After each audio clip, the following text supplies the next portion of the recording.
presentes na sala e vamos iniciar o nosso tema, que é baseado nesse livro que a editora M resolveu relançar uma segunda edição ampliada com mais 30 novos capítulos, porque muitas pessoas estavam pedindo mais.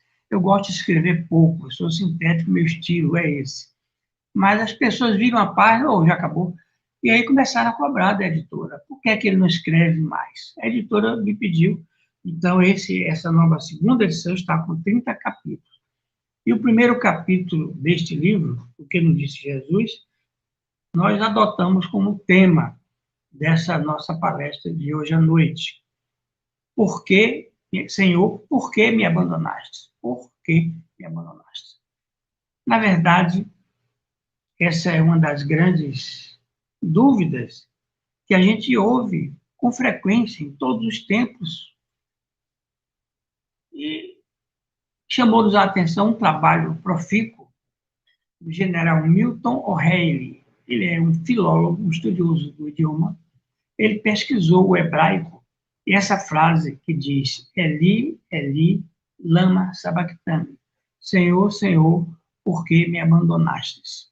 E ele viu que sabachthani, na língua hebraica, que ela é pobre de vocábulos, tal qual acontece também com o idioma português.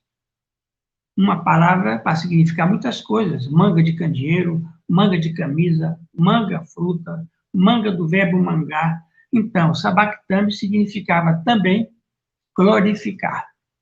E seria muito mais lógico, mais coerente, que Jesus, naquele momento divino, a sua volta ao mundo espiritual, agradecendo a Deus a oportunidade de servir, de dar seu recado, conquanto todos os percalços naqueles 3 anos de divulgação da Boa Nova, Jesus sabia que iria desagradar a muitas pessoas. Aos hebreus, que seguiam as ordens dos sacerdotes do templo, do sinédrio, eram, de certo modo, dominados intelectualmente. A eles pagavam tributos na forma de moeda e também na forma de dádivas, de objetos, de pequenos animais, para o chamado sacrifício.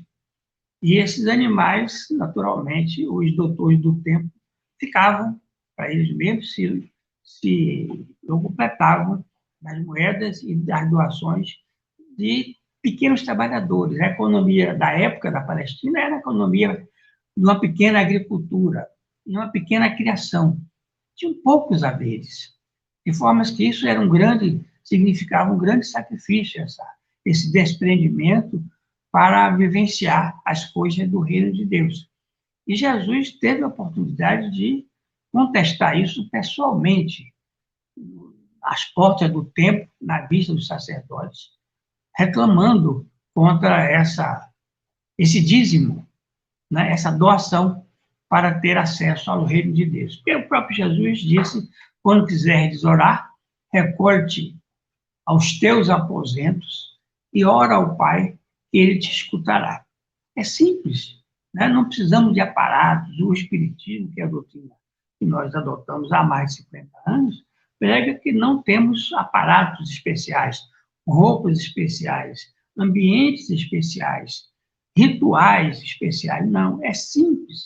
A conexão com Deus a gente se faz todos os dias, todos os minutos, todos os segundos, a todo momento, porque o próprio Kardec, que foi o codificador, ele indagou dos espíritos se o mundo imaterial, o mundo espiritual, interferia muito mais na vida material. E a resposta, muito mais do que podeis imaginar. Eles estão presentes o tempo todo, nos intuindo, nos orientando, nos insinuando para boas ações. Nós dizemos que o mundo espiritual, Deus, conspira para o bem. Conspira. A natureza humana, a natureza da humanidade foi programada. Hoje eu ouvi uma pessoa aqui em casa, uma desembargadora amiga nossa, ela comentando que um ET se aproximou muito e, através de uma médium, ele incorporou essa médium. E perguntaram por que eles não se apresentavam de forma mais explícita os chamados marcianos. Eles disseram porque temos medo, temos receio, porque a humanidade terráquea, aquele filme de Orson Welles que dizia Marte invade a Terra, esse simbolismo ficou durante muitos anos. Os ETs somos nós também, que somos egressos do planeta de Capela, né? da constelação de Alcíone, e nós viemos para cá degradados porque não conseguimos acompanhar a evolução daquele planeta. E aqueles que não conseguem acompanhar o ano escolar, o que acontece? Todos que passam de ano mudam de sala, e aqueles que não conseguem ficam ali para repetir tudo aquilo que não conseguiram aprender direito. Então, nós, capelinos, somos também extraterrestres que vimos de fora, a grande maioria, né, vindo de fora. Mas, então, esse general Milton Haley pesquisou essa palavra sabachthani e viu que ela tinha essa outra conotação, glorificar, que se coaduna mais ao que ele estava dizendo no alto da cruz do seu padecimento, lá no Gólgota, ou Monte da Caveira, como era conhecido também. Ele disse: Senhor, a ti entrego o meu espírito. Ele estava se despedindo da terra, né? Mãe, olhando para Maria, eis aí teu filho, apontando João. E falando para João, disse: filho, eis aí a tua mãe. Ele encarregava de João de tomar conta de Maria. E aí isso aconteceu, não é? Maria desencarnou em Éfeso, na Grécia, na companhia de João. Né? Então, Jesus dizia suas últimas palavras. Né? Consumatus est, ele disse em latim, era o idioma dos romanos, para que os soldados percebessem que tudo estava acabado.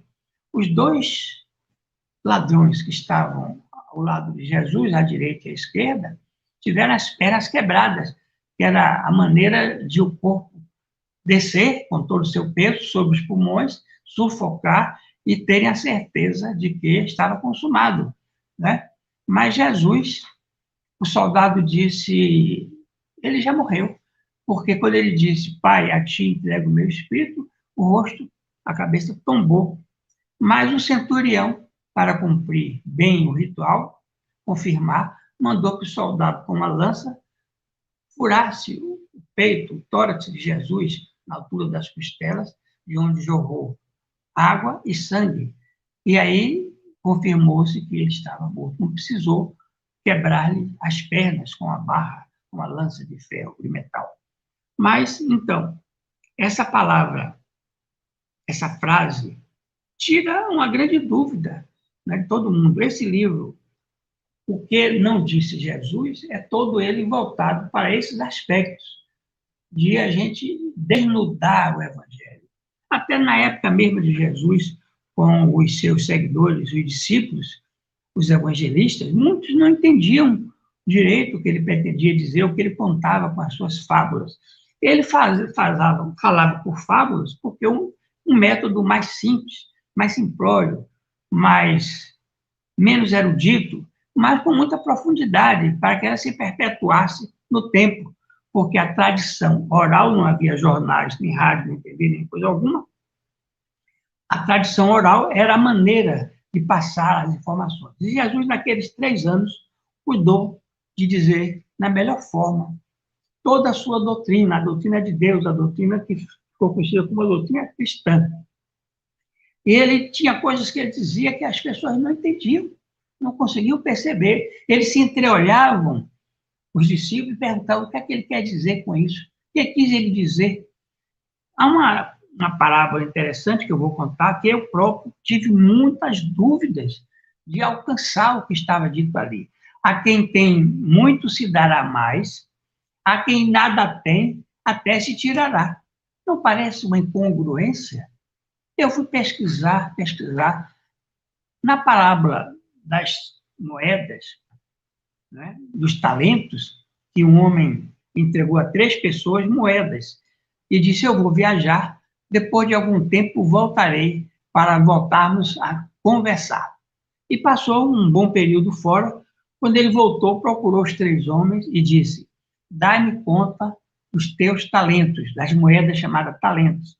O primeiro disse, eu enterrei para evitar que os ladrões as roubassem.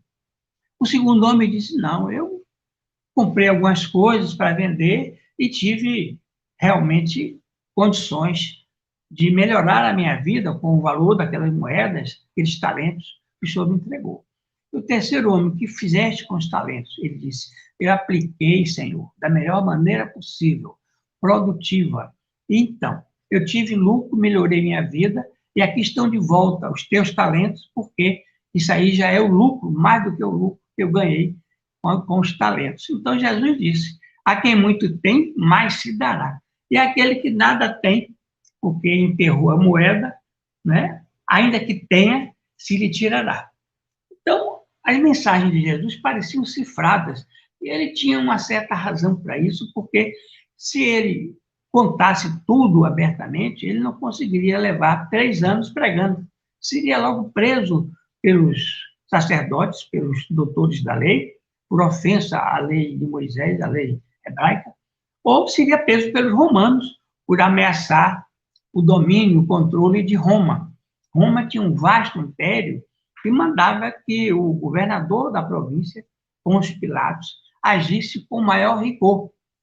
Tibério César ordenava que agisse com maior rigor. E, no final da história de tudo, como Jesus já estava preso, crucificado, né, o Pôncio Pilatos foi removido. O imperador mandou botar outra pessoa, porque havia algumas dissidências, alguns conflitos, alguma desarmonia na província da Palestina. E o governador Tibério César não aceitava qualquer descontrole. Por isso que Pôncio Pilatos era muito rigoroso. Parecia que ele era muito mau, mas ele tinha consciência da doutrina de Jesus. Ele até interna Cópula em casa, a domicílio, com Cláudia, sua esposa, com sua filha muito linda, que Jesus curou. Ele demonstrava apreço, demonstrava gratidão, demonstrava até simpatia pela doutrina, mas ele não podia se expor, porque o Sinédrio, né, o Caifás, ameaçava tete a tete, chegava lá para conversar e dizia, o imperador em primeiro lugar, o imperador não vai gostar disso, o imperador não vai gostar daquilo. Ele, nas entrelinhas, ele ameaçava o governador. E o governador tinha medo de ser removido, ser transferido, perder aquela mordomia, que era um palácio formidável, com todo o luxo. Então, Jesus sabia disso. Por isso que, na maioria das vezes, Jesus pregava fora do centro, fora de Jerusalém, fora da cidade histórica que eu conheci, lá na Palestina, fora dos muros. Ele pregava Cafarnaum, Jericó, Samaria, samaritanos, Samaria. Ele andava muito com seus discípulos. E isso lhes facultava até uma certa solidão, porque na solidão ele meditava. Muitas vezes, enquanto os discípulos estavam repousando, ele estava sozinho meditando. Parece que ele nem sentia sono, né? Nem sentia sono. Uma vez, na embarcação, que ele não encontrou ressonância entre os doutores, aos 12 anos de idade, ele fugiu da mãe de Maria e foi cair, foi bater lá no Sinédrio e ficou dentro daquele templo interrogado pelos doutores da lei, aquele menino tão inteligente, e perguntaram-lhe muitas coisas, ele disse tudo que sabia, mas ele não conseguiu, nos meios mais eruditos, seguidores. Então ele foi procurar os pescadores e disse a eles, agora em diante serás pescadores de almas. E muitos acompanharam aquele homem simples, de uma face bonita, né? O imperador mandou perguntar aos senadores, como é esse homem? E dizem que é muito bonito, está encantando, né? E foi Públio Lentulus que fez uma carta, escrevendo Jesus, um homem da tez morena, olhos claros, cabelos cor de mel, dividido ao meio, como era a época, costume, né? A barba também dividida ao meio, nariz afilado, um homem de um olhar encantador, e deixava as pessoas perplexas, paradas, olhando aquela simplicidade, uma quietude, uma amorosidade que ficavam contagiados por Jesus. Então, Públio Lentulus fez essa carta, que é a primeira, talvez a única descrição pormenorizada de Jesus. Aqui na minha retaguarda nós temos um quadro da Santa Ceia. A Santa Ceia foi o momento quase final do encontro dele com os discípulos. Ele repartiu o pão de uma forma simbólica e disse: tomai e comei, este é meu corpo. Um simbolismo para significar que deviam dividir os amores, os aconchegos. E serviu o vinho, passou a taça, serviu para cada um, tomai e beber, esse é meu sangue. Então, aquela ceia era uma espécie de despedida. Depois ele lavou os pés dos discípulos. Não queriam aceitar, porque como é que o Senhor vai lavar os nossos pés? Ele quis demonstrar o que é a simplicidade. Todos deveriam ser humildes, né? Bem-aventurados simples e humildes, ele disse nas suas bem-aventuranças. Bem-aventurados pacíficos, bem-aventurados aflitos. Então, todas as suas palavras se perpetuaram. Muitas coisas que os generais, Ciro, né, Napoleão, passaram para a humanidade, ficaram no esquecimento, tiveram duração efêmera. Mas a palavra de Jesus, conquanto somente escrita pelos evangelistas, nos 4 evangelhos conhecidos, afora os apócrifos, né, ela se perpetuou, né, nos milênios. E hoje a comunidade cristã, que professa o cristianismo, segue tudo aquilo que ele disse. Foi preciso ele se submeter a todo o sortilégio do sacrifício, da via crucis. 7 vezes ele tombou ao peso daquele madeiro tão pesado, né? O centurião chegou a sentir pena e mandou um sirineu, da cidade de Sirineia, Sirineu, vem cá, ajuda este homem. E ele carregou, junto com Jesus, aquele madeiro, até o Monte da Caveira, até o Gólgota. Lá ele foi submetido aos cravos terríveis, feito por um ferreiro que ele curou da cegueira. O ferreiro, uma faísca, salpicou nos seus olhos e ele ficou cego. E um dia ele saiu pelos campos andando à procura de Jesus. Ele tinha convicção que Jesus o curaria e curou. E quando um centurião-chefe, procurou o ferreiro para preparar os cravos, ele nunca imaginaria que seria para crucificar o seu Salvador, o seu curador. E aqueles cravos imensos foram cravados nas suas mãos, nos seus pés. Aquela caminhada enorme, sob os apupos das pessoas, sob cuspidelas, sob trompaços, toda sorte de ingratidão. Eles tinham medo, eles se submetiam fanaticamente ao templo, ao sinédrio, ao que dizia os sacerdotes, né? Então, Jesus, sem murmurar, nós gostamos muito de murmurar e nos queixar, né? O tempo todo. Se abre a janela, está um dia claro, hoje vai fazer um calor enorme.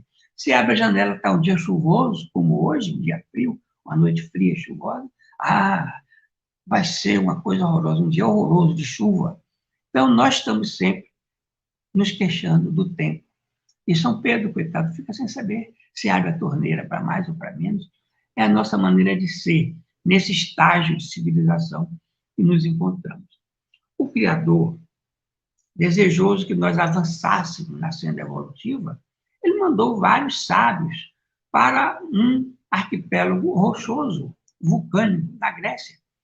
Eu conheci as ilhotas lindas, e lá ele fez reencarnar os grandes sábios, né? Nas artes, na literatura, nas cenas, na matemática, como Euclides, na geometria. Né? Lá reencarnou Aristóteles, Platão, Sócrates, grandes sábios, para acelerar o nosso crescimento moral e ético e espiritual. É demorado, é difícil, mas agora estamos nos preparando numa fase de transição para evoluir para uma chamada fase de regeneração, onde o desamor não terá mais lugar. Aqueles que não se adaptarem, desde o ano 2000, estão sendo transladados para outro planeta. E Chico Xavier denominou de Crion, um planeta primitivo, né? Ainda numa fase muito primitiva, para as pessoas começarem a reaprender. Como punição, não. Como uma forma de nós, espíritos viajores, como viemos de capela, agora para esse criam aqueles que não se adaptarem, para lá eles ensinarem tudo que eles sabem, por intuição. Por isso que ele fala assim, será que fulano descobriu, inventou ou revelou? É mais fácil revelar pela intuição, né? Os grandes descobridores, como Sabin, levou 2.000 horas, né, estudando, pesquisando, até que encontrou a vacina para a poliomielite, né? Thomas Alva Edison levou também muitas horas com os olhos parados, grudados naquela lâmpada que não apagava. Ele tinha descoberto a lâmpada depois de várias experiências mal sucedidas. O denodo, a persistência, a dedicação são um instrumento do nosso crescimento. Ninguém acha uma pérola na praia. A pérola está no fundo do mar. É preciso a garimpagem, buscar os tesouros que estão em nossos corações. Dentro de cada um de nós reside uma fagulha divina de Deus. É preciso que saibamos acender essa imagem de Deus dentro de nós. É por isso que dizemos, Deus nasceu em mim. Em Roma, a divindade cumulou com o conhecimento do direito.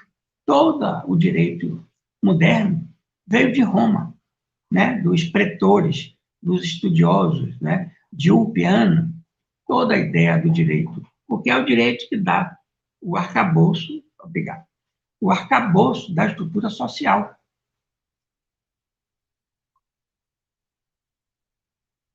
Eu estudei 5 anos na Faculdade de Direito, na Federal, depois fiz várias pós-graduações para me sentir encorajado, pronto para o exercício dessa profissão maravilhosa, que é resolver as questões, prestar a tutela jurisdicional, buscar a cada um o que é de cada um. Sum cuique et tribuere, dar a cada um o que é seu. Então, é um dever muito grande dos advogados agir com lealdade. O advogado do casal que cuidava da morte de Henri, ele renunciou. Ele não aguentou a pressão interna, moral, renunciou. Ele não quer continuar defendendo. Todos merecem ter uma defesa, todos merecem. A mãe da criança renunciou ao advogado, arranjou 2 outros, está cuidando de si, da sua defesa. Mas, assim, é o direito que foi deixado jorrar em Roma, como as artes, a ciência, a matemática, a filosofia, a pedagogia de Sócrates, de Platão, né? Tudo aquilo que serviu e serve para o engrandecimento do homem. E Jesus, na sua palavra, ele ficou circundando Jerusalém. Ele não afrontava, embora algumas vezes tivesse a oportunidade de se defrontar pessoalmente com Caifás, que é o sumo sacerdote, e dizer vis-à-vis claramente a sua verdade, né?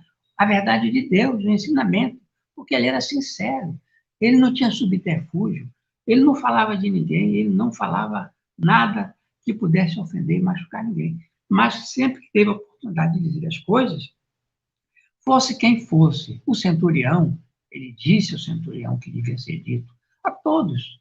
Por isso que quando ele foi apresentado a Pilatos, depois de preso naquela noite de meditações, os seus discípulos cochilaram e ele foi surpreendido, mas ele sabia que ia acontecer, né? Afasta de mim esse cálice, mas depois obtemperou. Entretanto, seja feita a vossa vontade, e não a minha. Ele sabia.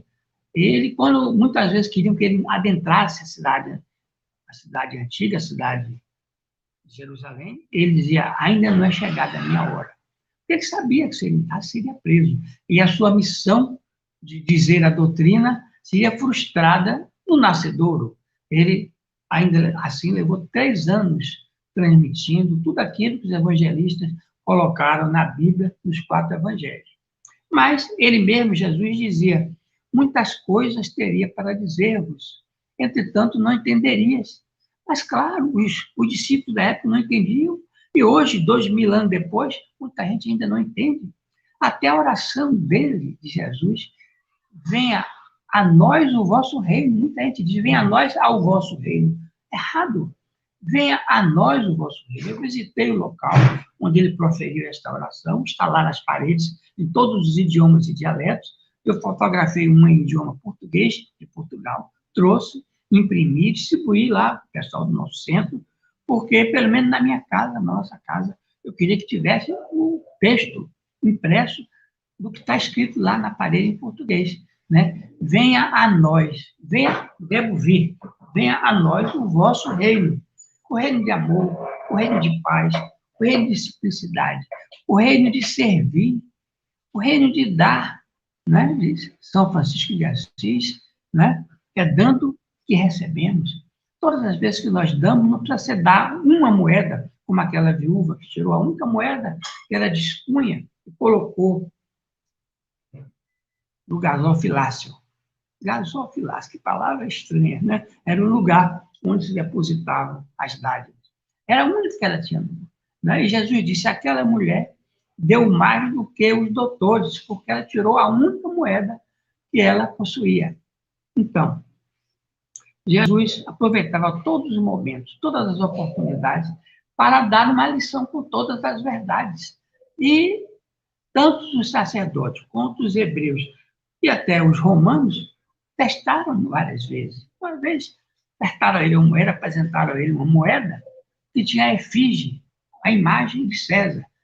E como os hebreus, os trabalhadores, não gostavam de pagar impostos, achavam injusto, ficaram olhando se Jesus iria aplaudir, né, a entrega dos impostos, o pagamento dos tributos. Então, exibiram a ele aquela moeda. Senhor, devemos pagar tributos, entregar essa moeda? Ele tomou nas suas mãos a moeda e disse, o que é que tem aqui na face dessa moeda? O retrato é efígie de César. Então, dai a César o que é de César e a Deus o que é de Deus. Ele respondia com sabedoria, com filosofia, né? Entenda quem tiver ouvidos para escutar, olhos para enxergar. Ele dizia. Então, muitas coisas que ele disse só viria a ser entendido muitos milênios depois, porque ele falava com cuidado para não agredir, para não ofender os princípios vigentes na lei hebraica, os princípios dos romanos, que tinham medo de qualquer líder, porque ele, naquele momento, já era considerado um líder. Por isso, Judas Iscariote se aborreceu. Ele via em Jesus a oportunidade de libertar os palestinos do jugo romano, da escravidão romana, do pagamento dos impostos. Ele se desencantou com aquilo. Né? Por isso que ele entregou Jesus por 30 moedas. Ele se afastou no dia da janta, da ceia. Ele estava ao lado de Jesus, e Jesus disse, um de vós me trairá. E ele, como estava ao lado, perguntou, seria eu, Senhor? Ele respondeu na tampa, sim, és vós. Ele se levantou e foi embora. Ele não ficou até o final da ceia. E procurou, realmente, Caifás, dizendo que gostaria de delatar, de entregar. Dizer onde é que Jesus orava, onde é que ele meditava, onde é que ele poderia ser encontrado. Porque Caifás era muito astuto. Ele sabia que a prisão de Jesus, durante o dia, no meio do povo, podia ocasionar uma rebelião.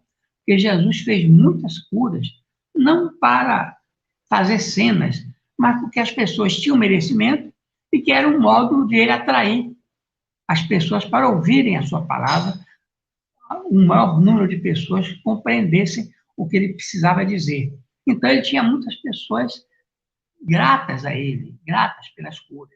Então, Caifás, sabidamente, não vamos fazer isso durante o dia. E programaram fazer isso à noite, no lugar onde ele costumava meditar.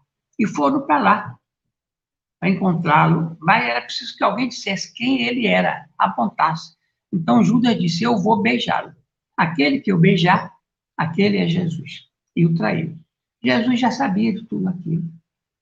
E aceitou passar por aquilo que estava escrito no seu roteiro de vida. Né? Exatamente esse grande sofrimento foi o que tornou aquele ato muito forte nas mentes de todas as pessoas. Até hoje, quando assistimos os filmes né, na paixão de Cristo, nós nos emocionamos. Eu choro muito quando vejo as chicotadas terríveis com pedaços de osso amarrados nas pontas de couro para dilacerar o corpo de Jesus naquele sacrifício horroroso da lapidação. Né? Ele era lapidado com chicotes, impiedosamente. Na saída dos portões da cidade histórica, ali também ele foi novamente maltratado, derrubado, entregaram madeira para ele carregar. Ele já estava muito combalido, né? Depois da ceia, foi a meditação, né? E ao amanhecer do dia, antes, ainda escuro, ele foi preso, conduzido, amarrado, até a presença dos sacerdotes, que já o esperavam. Anás, que era o sogro de Caifás, o sumo sacerdote, Anás esperava na casa do sacerdote. E o próprio sacerdote, o sumo pontífice, esperava lá no templo, no Sinédrio, sabendo, tendo a certeza que os soldados iriam cumprir aquela diligência, aquela missão. Os soldados da sua própria guarda, não foi da guarda romana, foi da guarda do templo, que foram lá guiados por Judas Iscariote e trouxe Jesus. Ele, passando por aquelas ruas, aqueles becos, ele avistou, escondido atrás de uma coluna, Pedro, que era o líder do grupo, o pescador, que era dono do barco. Ele disse: um de vós, antes que o galo cante pela terceira vez, me trairá. E Pedro disse: eu não conheço esse homem. Teve medo de ser preso, teve medo dos castigos, eu não conheço. Negou 3 vezes e chorou muito, sofreu muito. Quando ele viu Jesus passar por tudo aquilo, ele virou outro homem, foi transformado completamente. E quando Jesus reapareceu, né, no terceiro dia, o que é que ele ficou fazendo? Desde o dia da crucificação até o terceiro dia. Ele foi ter com Judas para consolar. Ele sabia que Judas, porque Judas suicidou-se, enforcou-se, né? E ele sabia que Judas estava sofrendo muito. Ele foi lá consolar. Da mesma forma que Judas, que Mahatma Gandhi, Buda, pediu a Jesus permissão para ir até Plutão, o planeta mais distante e frio do sistema solar, onde está preso, recolhido, Hitler. Porque Hitler não teve a mais mínima, Adolf Hitler, condição de reencarnar na Terra. Eram tantos os espíritos, foram 6 milhões de judeus sacrificados. Na conta oficial, pode ter muito mais do que isso.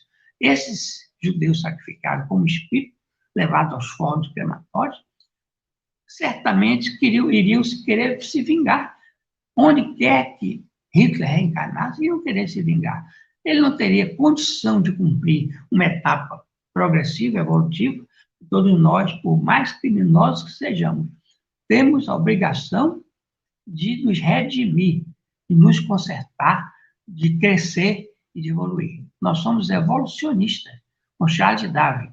Mas, se nós olharmos direitinho para acabar essa polêmica, se é criacionismo ou evolucionismo, isso é muito discutido lá nas escolas, nos Estados Unidos, na verdade, tudo não deixa de ser um criacionismo, porque o grande pesquisador, o grande viajante, Charles Darwin, ele também foi instigado por Deus, né, para poder fazer aquelas pesquisas, para escrever aquela obra que ele escreveu mostrando a evolução das espécies, todas as espécies, animais e humanas. Então, o homem evoluiu, né, naqueles primitivos planetas, naqueles primitivos continentes, né, até que os continentes foram se afastando nos milênios, um do outro, foram formando as Américas de um lado, a África do outro, a Europa mais acima e a Ásia logo ali do lado. E a Austrália, mais distante, além dos polos Ártico e Antártico. Né? Tudo isso foi feito ao longo de milênios, a evolução, desde a espécie mais primitiva, o seio do mar, até o réptil que andava sobre as areias, o réptil que voava alado, e até chegar ao Homo sapiens, o homem erectus, né? Que somos nós. Portanto, o processo de evolução obedece a uma lei de Deus, uma lei de criação. Então, não há sentido essa discussão sobre se Deus está presente no evolucionismo. Claro que ele está. Tudo promana da lei de Deus. Os vestígios que ainda carregamos da época dos símios, dos macacos, nós temos ele presente no nosso corpo, né? No cóccix, né? No pé, abaulado, aquela cava no pé, permitia para segurar os galhos de árvore, para não locomover nas árvores, até que foram se retificando até ele ficar de pé, erecto, né? Então, nós temos que encarar as leis da natureza como leis sábias, como leis de Deus. Leis de Deus. Deus é a coisa mais certa que existe. O Sol, se estivesse um pouco mais próximo da Terra, nós morreríamos torrados. Se tivesse 10% mais longe, morreríamos congelados. Assim é a lei de Deus, né? A água, a profundidade do mar, onde repousam os vegetais. Ali também irradia oxigênio. Se fosse mais profundo, 1 quilômetro, estaria fora do alcance dos raios solares, haveria falta de oxigênio. Então, tudo é feito segundo a lei de Deus, conforme uma palestra que o Dr. Morris Cressy, diretor do Museu de História Natural de Nova York, proferiu, mostrando a certeza da divindade. Esses corpos celestes que giram, né, em torno do Sol, do nosso Sol de quinta grandeza, são muitos sóis na Via Láctea. Então, tudo isso promana de uma lei de equilíbrio, né, dos corpos celestes. Há pouco tempo tivemos aí uma chuva de raios sobre a Terra. O Brasil é um dos continentes, dos países que mais recebe chuvas de raios, mas também chuvas de meteoritos. Se não houvesse a grandeza de Júpiter, atraindo as grandes massas que pudessem colidir com a Terra, nós teríamos desaparecido.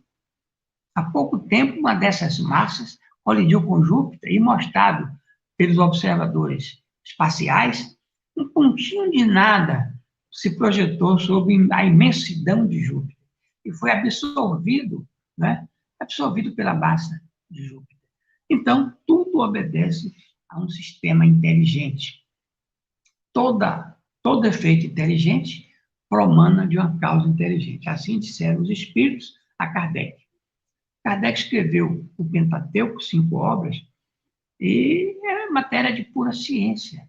Eu gosto muito de fazer a inter-relação entre a ciência e a religiosidade. Hoje, as faculdades de medicina, todas no Brasil, das federais, têm a disciplina, a cadeira Medicina e Espiritualidade. Está inserido lá em todas as faculdades. Medicina e Espiritualidade. Nos Estados Unidos, na Europa, já se faz isso há muito tempo. Então, eu sempre tive essa intuição. Eu sempre fui intuído para a escrita. Tive uma encarnação passada muito vinculada a escrever. Por isso a minha facilidade. Eu tenho 20 livros publicados só de autoajuda. Este aqui, O Evangelho é um Santo Remédio, está na 6ª edição. É um livro também que vincula os resultados das experiências com a religiosidade. Para dizer que uma coisa não é lide a outra, ao contrário, se completam. Autocura, buscando, né? Buscando mostrar que nós somos capazes de curar-nos, de usar as energias, as próprias energias que residem dentro de nós, e nós não conhecemos todo o seu inteiro teor do magnetismo, daquilo que emana das mãos. Um japonês, um cientista japonês, Emoru Moto, ele fez uma experiência com 2 jarras de água. Em uma jarra, ele botou um papel com a inscrição odiosidades. Na outra jarra, o mesmo tipo de água, amorosidades. E fez 2 filas. E mandou que as pessoas se aproximassem uma a uma, olhassem aquela frase e meditassem em qualquer coisa que tivesse sentido com a odiosidade. A outra fila que tivesse sentido com a amorosidade. Quando terminou a experiência, ele fotografou com uma câmera superpotente, né? Que aumenta milhões de vezes o tamanho das moléculas. Quando ele colocou um display, uma tela de display, aquela água da jarra da odiosidade se apresentava de forma amórfica, sem formato igual, amorfo, toda desconjuntada. A outra água, da outra jarra, onde tinha escrito amorosidades, se apresentou de forma rigorosamente hexagonal, 6 lados, como se fosse uma colmeia de abelha, como se fosse a rede de uma trave de futebol. Então, esse professor japonês, ele montou um pequeno museu, ele é vivo ainda, lá em Tóquio, onde ele convida as pessoas para visitar, os domingos vão lá em fila para visitar, e ele mostra a experiência. E como o corpo humano tem 70% de água, se nós desenvolvermos bons pensamentos, nós estaremos harmonizando as nossas células, nas 70% de água de que dispõe o corpo humano. É uma coisa simples, não é? Mas a gente não gosta de acreditar. Como Tomé, quando Jesus reapareceu e conviveu 40 dias com os apóstolos em espírito, Tomé disse: eu quero ver sua mão, queria ver, botar a mão no buraco, né, produzido pelo cravo, né, São Tomé. E hoje se diz vulgarmente, né, fulano é cético igual a Tomé, quer ver para crer. Mas a gente tem que crer com mais vigor naquilo que não vê. O maior valor da crença é você acreditar naquilo que não vê. Então, o livro O que Jesus não disse é todo pleno dessas histórias de Jesus trocada em miúdos, contada as coisas que os outros não dizem. Os outros não dizem. Eu escrevi um outro livro durante muito tempo, levei quase um ano preparando, já entreguei a editora M, que está fazendo, um livro que vai ser ilustrado, com desenhos e tudo, sobre Jesus, o momento de Jesus, o ambiente que ele viveu, o momento dos hebreus, o momento dos sacerdotes, o momento dos soldados romanos. Por que eles agiam daquela forma? Por que eram tão brincalhões? Eles viviam fora da pátria, fora da sua cidade. Eles procuravam se distrair nos jogos, nos dados, né? Até a roupa de Jesus foi disputada no dado, porque tinha uma manta vermelha bonita, enorme, inteiriça, que o Petrarca entregou a ele, mandou botar nos ombros dele e disse: agora tu és rei. Porque ele perguntou, foi levado a esse Petrarca, né, que era uma espécie de governador dos hebreus. Esse homem disse: eu estava muito curioso para lhe conhecer. Tu és rei? Ele respondeu: tu o dizes. Como ele disse também a Pilatos. Pilatos perguntou: tu és rei? Porque tinha medo que chegou um novo rei. O rei dos judeus disse: não, meu reino não é deste mundo. Então esse homem, esse Petrarca, pegou uma túnica, mandou botar nos ombros, pronto, agora tu és rei, rei dos judeus. E o próprio Pilatos mandou escrever numa tabuleta em hebraico, em romano e na língua que Jesus falava, as 3 frases. Jesus, Jesus de Nazaré, Rex Judá, Jesus de Nazaré, rei dos judeus. Mas ele não, eu disse: não sou rei, meu rei não é deste reino. Ele não podia falar muitas coisas, porque não entenderiam, não é? O Pilatos perguntou: que de veritas? O que é a verdade? Queria saber mais daquele homem sábio. Jesus sabia que não adiantava dizer o que era verdade, porque ele não ia entender, desculpa a expressão, bolhufas. Então, Jesus era bastante comedido nas palavras, para não criar mais problemas, para não dizer que ele queria derrubar o governo romano lá na Judéia. Ele era muito comedido. E orientava também, quando ele disse aos seus discípulos: se protejam. Ele sabia que todos seriam presos. Realmente, o Caifás conseguiu, de Pilatos, mandar prender todos os seguidores, dizendo que eles iam causar problemas também. Caifás não se satisfez só com a prisão de Jesus, mandou prender todos os seguidores. E Jesus disse a eles: fiquem longe. Por isso, eles não aparecem na Via Crucis, quando Jesus faz aquele percurso em direção ao Calvário. Não aparecem. Eles se protegeram porque era preciso que eles subsistissem, ficassem vivos, para transmitir a boa nova. E Jesus apareceu a eles. Depois que a pedra, a grande pedra, que eu visitei também, o túmulo, a grande pedra, a pedra enorme, foi rolada, os soldados romanos dormiam, E quando eles acordaram de manhã, viram a tumba aberta, era uma tumba pertencente a José de Arimateia, um homem rico, que gostava de Jesus, e Jesus habitou aquilo ali, colocaram um pouco dele envolto num pano de linho. E quando foram ver de manhã, só estava lá o pano de linho em cima do ambiente da mesa, pedra, e ele não estava mais ali. Maria foi avisada disso, correu para lá com as outras e nem teve coragem de entrar. Ela olhou de longe e viu que a pedra estava vazia. Dessa forma que Jesus reapareceu e ficou com eles, reforçando a ideia de transmitir a mensagem. E realmente, esses apóstolos, esses discípulos, e principalmente depois deles, Paulo, o apóstolo Paulo foi o maior divulgador, Estevão, que morreu precocemente, né, na fúria romana. Mas então, Jesus deixou essas coisas todas ditas oralmente que transformaram em evangelhos. Eu fiz esse novo livro que eu falei, baseado nos 4 evangelhos: Mateus, Lucas, João, Lucas, Mateus, os 4.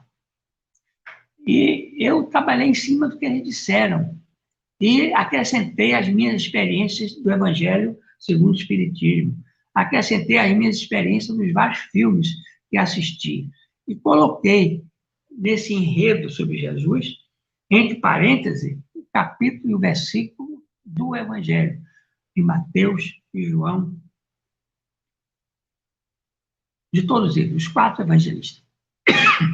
De maneiras que eu queria aproveitar esse final de tempo, faltam 10 minutos, eu não sei se seriam possíveis perguntas, mas se não for, aproveitar esses 10 minutos para fazer uma espécie de apelo a todos que me escutam, para que multipliquem. Hoje, Edivaldo publicou no Jornal à Tarde uma crônica que ele faz de 15 em 15, novamente retomando a ideia da Conavide, dizendo que tenham cuidado, observem o isolamento, observem o distanciamento, observem o uso de máscara, observem lavar as mãos demoradamente, assim Edivaldo falou. Demoradamente significa entre os dedos, coçar a palma da mão, as costas, usar sabão, sabonete. O vírus não consegue permanecer ali, ele morre. E use também o álcool gel ou o álcool 70, sempre que possível. Não é tão caro, meu Deus do céu. Ah, eu não posso comprar. Não é tão caro. Se procurarem as repartições do governo, as repartições da prefeitura, do governo do estado, vocês conseguirão obter o álcool gel para ter em casa, na entrada de casa, para quem da qualquer pessoa veio da rua, entre de máscara, faça a aplicação do álcool gel para se imunizar. Porque agora estamos conseguindo vacinas, mas ainda não dá para nos considerar protegidos. Agora estamos conseguindo leite de UTI, né, já não estão nos corredores, nem nas UPAs, né, fazendo, às vezes, de uma UTI, porque a UTI é uma coisa muito séria, muito controlada. As pessoas que são entubadas para poder respirar, porque esse vírus ele consome todos os nossos alvéolos pulmonares, inflama, e a gente perde a respiração. Então, na intubação, a pessoa se arrisca muito, faz um buraco e abaixo da garganta para poder introduzir um cano, para poder o ar ser bombeado lá para dentro, o oxigênio. Então, isso tudo abre as portas para outras viroses típicas de hospitais, de estabelecimentos hospitalares. As pessoas terminam morrendo de outras infecções. Então, é muito difícil chegar a esse ponto de intubação. Dizem, quando a pessoa é vacinada, eu fui receber as 2 doses, a pessoa, se for infectada, não mais será objeto de intubação, porque já terá alguma proteção, né, dos anticorpos que são acionados por essa introdução desse vírus reduzido, desse vírus enfraquecido, e aí nós nos protegemos. Quase todos os idosos já foram, né, vacinados, no mundo inteiro, na Índia, nos Estados Unidos, na Inglaterra, tem muitos e muitos países, né? Mas muitos ainda mantêm rigoroso lockdown, rigoroso isolamento. Mas aí vem uma outra questão que eu queria falar com vocês. Os meus livros de autoajuda, uma das coisas que eu bato muito são nas tarefas preventivas da depressão e da ansiedade. A ansiedade, nós somos o país do mundo com o maior índice de ansiedade, o Brasil. E a depressão, somos o segundo. E a depressão, vocês sabem que é causa de suicídio, principalmente naqueles que vivem uma ausência de Deus, aqueles que têm uma crise existencial, né? Falava Sartre, a crise de que não há nada além do corpo físico, é a crise existencial, o materialismo de Pascal, né? Vivia aquela concretude das coisas materiais. Só depois viria iluminismo, viriam os iluministas, né? Também enviados por Deus para deitar uma onda de iluminação no planeta, para sanear aquela época dessa crise existencial. Se você, então, ficar desprovido de uma crença, de uma fé fortalecida dentro de você mesmo, você pode, como se diz vulgarmente, degringolar, pode perder a calma. Ontem eu passava de carro por baixo do viaduto, ali em frente à Igreja Universal, e tinha um homem em pé, sem camisa, com a camisa enrolada na cabeça, ameaçando se jogar. Eu liguei para o corpo de bombeiro, porque não tinha ninguém ali, só algumas pessoas filmando. Houve um caso aqui histórico, que eu vou contar aqui, o homem estava no alto de um prédio ameaçando jogar-se no Ceará, Fortaleza. E o pessoal lá embaixo gritava, pula, pula. Meu Deus do céu, não é possível uma coisa dessa. Nós temos que ter a nossa sanidade, o nosso equilíbrio, velar pelo próximo, ajudar o próximo, fazer o bem sem olhar a quem. Se você teve culpas no passado e não tem mais condições de reencontrar aquela pessoa, faça o bem a outra pessoa, ao mais próximo, que é o mais próximo, que é mais próximo. E o mais próximo de você é você mesmo. Você, às vezes, nós, às vezes, somos impiedosos, sentimento de autoculpa. Por isso que eu escrevi o livro Autocura. A autoculpa nos molesta. Nós temos que eliminar esse sentimento de culpa, produzindo o bem, trabalhando no bem. Nós reencarnamos para termos esta oportunidade. Na mesma família, aqueles a quem nós molestamos, a quem nós maltratamos, a lei da reencarnação, uma lei sábia, por isso, que permite nos reconciliarmos conosco. O maior algoz, o maior juízo final de nós mesmos é a nossa consciência profunda. No inconsciente profundo reside toda a nossa história e várias outras existências passadas. Eu fiz um curso de terapia de vidas passadas, uma pós-graduação em psicologia, né? 1 ano e meio.